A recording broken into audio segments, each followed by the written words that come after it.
Morning, guys. Welcome to the Fortified Talent Podcast. I'm your host, Sergeant Ford. This is a podcast that promotes young entrepreneurs and financial education, as well as creatives, right? We throw in creatives in there now because there's some young people who may not have businesses, but they're extremely creative. But today, in this case, we have a young lady who has both totally creative, totally entrepreneurial, has multiple businesses. Mari's going to be with us in a second, but she owns her own snow cone business. She does popcorn, nachos. She has written several books. She is wow, this is kind of cool. She actually has her own academy where she teaches young people entrepreneurship, and I just want to give her a chance to share all that. She is waving at us. Good morning. How are you? Good. How about yourself? I am great today. What's been the best thing that's happened to you so far this morning? This morning, probably just Yes. waking up and getting ready for this interview. I, Great answer. Great answer. You've done this before, obviously. But thank you for your time. Happy 4th of July. A lot of cool Happy stuff 4th. happening this weekend. But like I said, I've been looking forward to this as well. So we're going to go ahead and kick it off. Please introduce yourself. Tell us who you are, what you do, and why you do it. So I am Mariana McWilliams. I'm a 14-year-old entrepreneur, and I have three different branches of Mars Gold. One of those is basically just doing snow cones, popcorn, nachos events where I can partner with churches, other places, team events like sports stuff like that, and I can just hand out snow cones. And then that also includes some of my books as well that I wrote. And then I also have a annual market where it's one day every year where it's basically just a whole bunch of kid entrepreneurs being able to come together and sell at one market together. And then I also have my academy, which I remember you mentioned earlier, which is basically just me teaching kids business skills, how to start businesses, and just stuff that'll prepare them for the real world. I love that. That is amazing. You just summarize all that I love in like one sentence. That's amazing. So let's go back. Let's start with the snow cone business. Can you Yes. give us the background, how that got started, and why you started it? So I started off as a retailing toy company. So basically, we were going to have like really cheap entertainment. Like we would sell $2 toys from something that might have been $10, just so kids and parents who may not be able Okay. to afford it can kind of be able to give that to their kids as well, so they can have like some family fun. And then we realized that we would rather do like a food thing because, more opportunities as well. So we started off with snow cones. I actually started stacking two snow cones on top of each other, and then the syrup, like it just got everywhere. It was not a good idea. But then eventually we found some pretty cool cups on Amazon, and it allowed us to kind of have a little surface thing so the syrup wouldn't get everywhere. So yeah, that's how that started. Nice. So, let's go back a little further. Mhm. 14 years old, and you have this drive, this passion as an entrepreneur. Where did that come from? Where So did I that actually that started desire to go ahead? I Go started my ahead, sorry. business when I was 12, and I kind of just started it because me and my dad and like also my mom as well, we used to go to a lot of vendor markets, and some of those vendor markets had kids, and I was like, whoa, some of these kids are like my age, a little older, kind of selling stuff, making money. I want to do that too. And then of course my passion for it kind of grew when I noticed how many like connections I can make with people and how many more people that I can meet from starting my business, because I love to talk to people. Like I just like sharing my story, hearing other people's story, and I feel like selling snow cones at vendor markets kind of gave me the opportunity to do that. That's awesome. That is amazing. So in addition to the snow cones, um, you're also an author, Yes, I am. and you're like you have multiple books. So how did the writing bug like bite you? How did that start? So I started off with my first book, which is called Mari's Big Idea, and it's basically just my entrepreneurship story, but in a kid-friendly version, kind of. And it kind of just talks about the doubts and fears I had along the way while also encouraging youth entrepreneurship as well. And I kind of just wrote that because I wanted people to know that no matter what situation you're in, no matter how you might feel about it, no matter how many obstacles you might have, you will still be able to do whatever you want to if you truly put your mind to it. I love that because obviously today celebrating freedom, and then last month we had Hmm. Juneteenth. Um, Everything kind of deals with freedom, right? So Hmm. you just mentioned, you have that opportunity. How important is it for young people to just get started, just take whatever they have and work with it, what they have to get what they want? How important is it for them just to get started? I think that's probably the most important thing when it comes to entrepreneurship Hmm. because I mean, like, if you're just getting started, you start with an idea and Right. then you try the idea a little bit, you realize you might not like it, then you just go to another idea and then another idea until you truly find what you're passionate about and what you think fits best with you. And I think it's just really important for kids to know that they can do it no matter what age they are, because being in business, I have so many more real world experiences. And even if I didn't continue to do my business, I would Mhm. still be able to apply for a really good job and still have like a great resume to uphold and just be presentable in whatever job that I do in the future. Now, yeah, that brings me to my next question. What are some of the skills that you've been able to acquire as an entrepreneur? Well, I've acquired public speaking skills, which I think is super important because being able to articulate with whoever you're talking to or whatever audience you're with, I think that's super important for all branches of business, no matter what you're doing, or just a simple school presentation.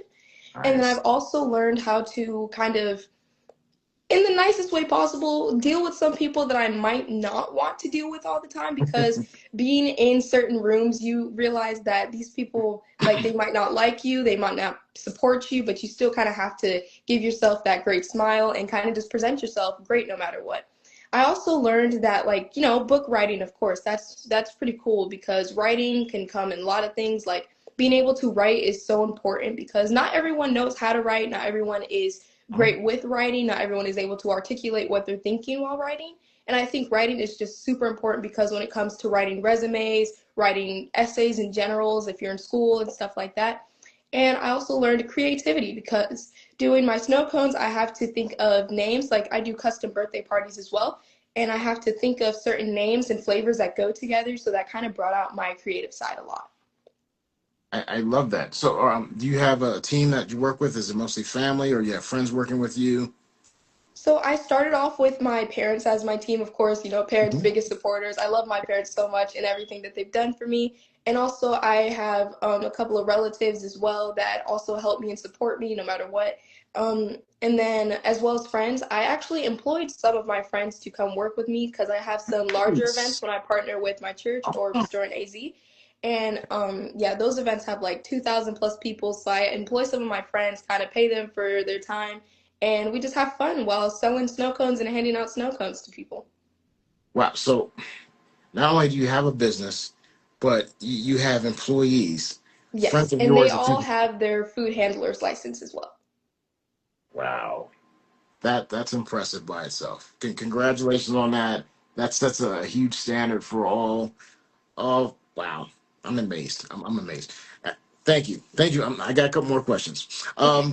So Mari's Gold. Where does the gold come from? Can you expound upon the name? Like, how'd you come up with the name So of your business? I wanted my business, being a 12-year-old, I wanted to name my business after a flower because I really love flowers. And I'm going to be honest, I was just scrolling through Google names and I was like, hey, Marigold. That kind of sounds like Mari's Gold. And I was like, hey, that kind of just rolls off the tongue. It's kind of universal and I can kind of put it with anything. So that's where that comes from. That's clever. Very Yeah. clever. I was like, Marigold, Marigold, Marigold. I like that. I like to play on words with that one. So Thank you. tell us more about your journey as an author. Like, how do you have time to actually write these books, or did you just set aside a certain time of the year or the day and just say I'm going to write, or do you take um, how does your schedule work between the snow cones and the writing and school and all that? How do you balance all of those things? Well, when it comes to school, I used to have, I had seventh period, which was kind of like a free period because it was an elective class. So I got all of my schoolwork done for the day, like homework and stuff during that class. And then also, I kind of just have events on the weekends. And then during the school year, it's kind of a lot more chillaxed, maybe like one event every 2 weeks, kind of just something light. But now during the summer, I have a lot more free time. So yeah.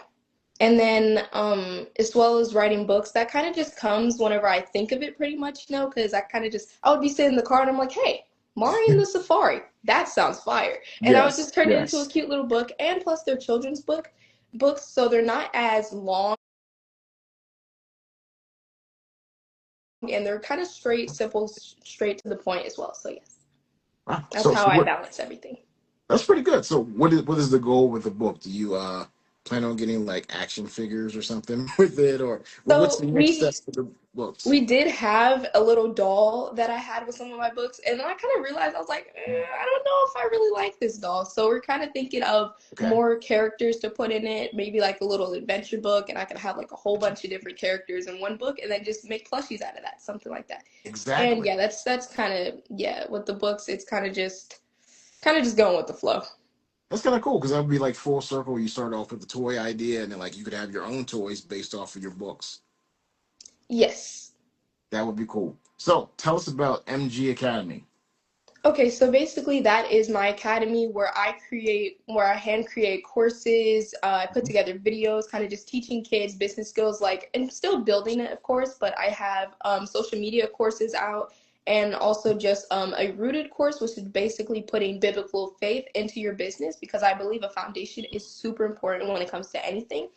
And yeah, so I kind of just have coaching calls with kids. Kids can meet up with me or they can send me a DM. And also have my community, which is basically I kind of just every single business day, I just kind of put a question in there and then wait for people to engage and kind of answer the questions, kind of making some fun with the people in my academy. And that's kind of just Awesome. that's that. Because I'm still working on it, of course, but I will have business courses where it's basically like a step by step on how to become an entrepreneur and the things required for entrepreneurship as well. Excellent. So is there a certain age that's for? Is it just teenagers or can some It's adult? recommended for people 6 to 17, and it's basically because, like, I know there's no real start to business Right. because, but also, like, if they're not able to read and write, it might get a little difficult, but yeah, so definitely 6 as the starting age because they're able to comprehend some things. And my courses aren't like a whole bunch of words and stuff, it's pretty straightforward, so it's easier for them. And then also for the 17-year-olds, we have like worksheets, stuff like that, and just more we have different types of courses as well, so it's for all ages. And So they can choose which course they want to go to. that's pretty amazing. So the fact that you have all this going on now as a high school student, what are Mhm. your plans after high school? You just going to continue with this, take it to the next level, or are you looking at college? What's your plan? So, as far as college, I do a lot of extracurriculars in my school, so I do believe that I will get some sort of scholarship. But if I don't get a scholarship, then I might be a little iffy about college because it is really expensive, but I think the Right. experience is really nice as well because I plan to visit a couple of HBCUs in Texas because I love Texas HBCUs and their marching bands and stuff like because I also love marching band. And Okay. then, as far as my business, I want to start a community center basically where kids can come and basically just for a no fee or a little fee, just be able to interact with other kids because, nowadays sometimes kids don't really know how to interact with each other because of the social media aspect. So I'm thinking of making a community where we just have like little shops inside where they can go shopping, and just be able to interact with each other. And then we will be having a no cell phone policy as well just to really bring back the engagement of the children community. Okay, I got to touch on that because I am a school teacher, and that Oh, is probably one of the biggest issues that we have right now is cell mm-hmm. phone usage. And I realize for my class, I teach financial literacy. Not fine. I'm sorry. I teach financial literacy here, but I teach Mm-hmm. media literacy, and I teach photography and video production and things Oh, like I do that. photography and video. Awesome. Yeah. We got to connect. We got to connect. So I actually have them use their phones to do that. So I have to have my class is a little bit different. I want them to be able to use their phones, create content, not just consume it. So Mm-hmm. it's very difficult for some of them to, I don't know, I guess shift gears. You know what I mean? It's like Yeah. how do you go from scrolling to now actually intentionally using this as a tool to create Mm-hmm. something that, is, I don't know, it could be educational, it could be funny, what have you. What is your advice on how to bridge that gap? Like how do we go from just scrolling to now I'm using this to create content, maybe like what you're doing that can educate people. How do we get them to shift the mindset? I would say definitely to just start small, kind of add a little bit at a time, like allow them to scroll, but also have them understand that. Because I kind of personally relate to this a little bit because I used to spend all my days kind of just watching other people play video games rather than just playing the video games myself. And Yeah. I think I would probably just use examples of that as well, kind of just to tie it Okay. all in together.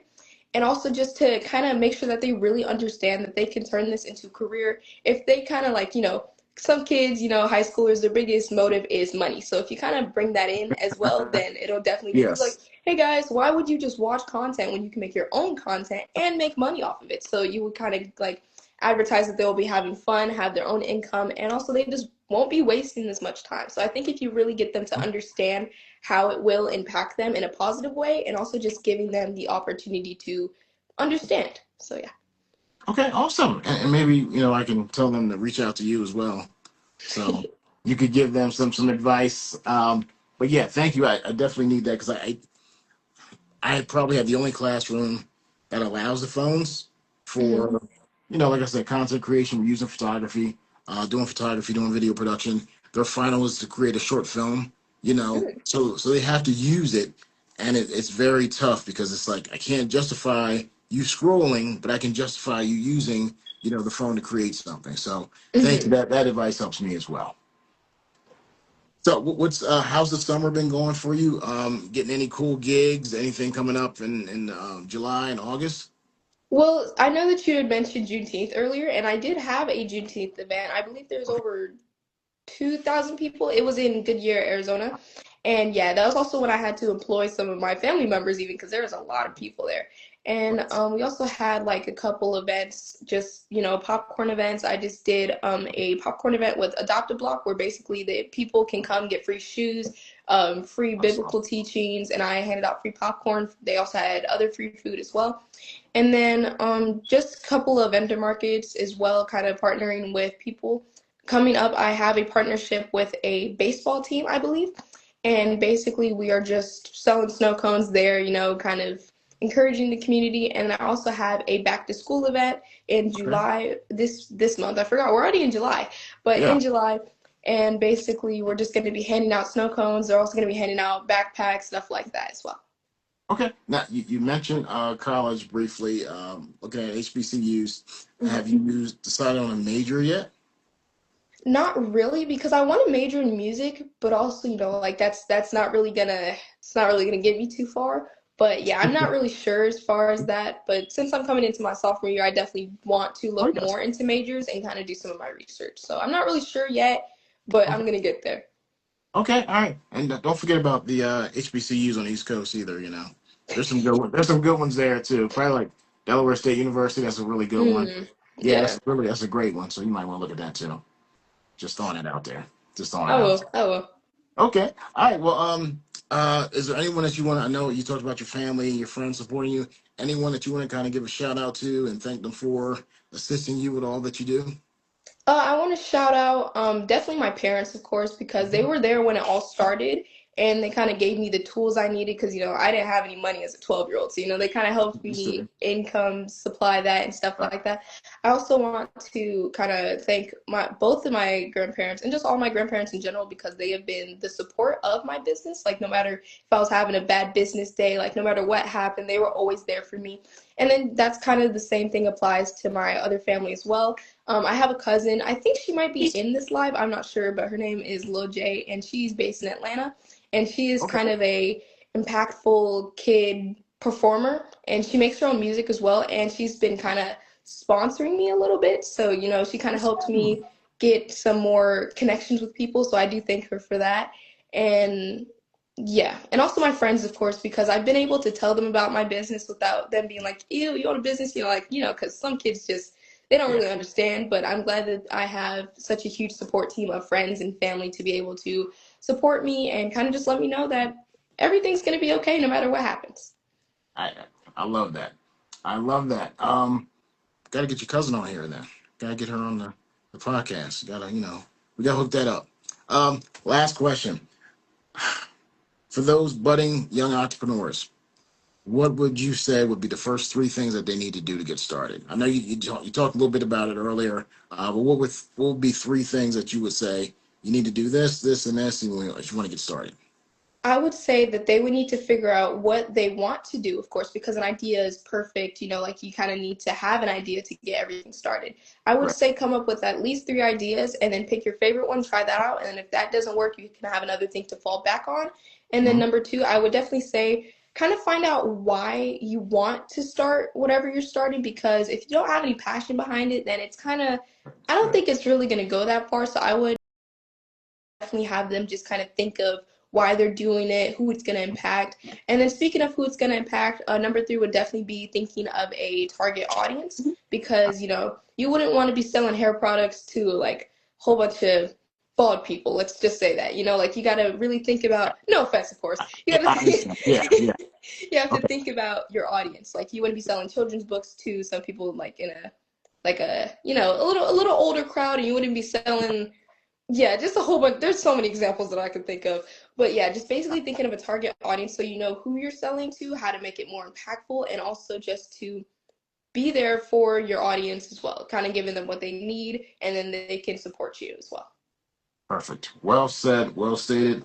Thank you, Mari. Appreciate your time. Thank you for all that you do. Continue, sharing whatever it is that you're doing with us, so we can promote you on this end as well. And I just thank you for all the nuggets that you dropped. Your businesses are just going to go far and blow up and explode. And you're going to be hiring even more people. I can see you as a Fortune 500 company CEO very soon. So thank you for all that you do. Thank you for having me. My pleasure. My pleasure. Enjoy your fourth. Be safe out there. Have a good time, and keep us. Oh, is that your cousin right there? Yes, yes. Awesome. Yeah, she did a great job. She did an awesome job. Okay, got to get you on the show too. So thank you again. Enjoy your fourth. Enjoy your weekend. Have a great day. You too. Thank you. All right, you're welcome. Bye bye. Bye. Don't back down. Try again. I keep showing.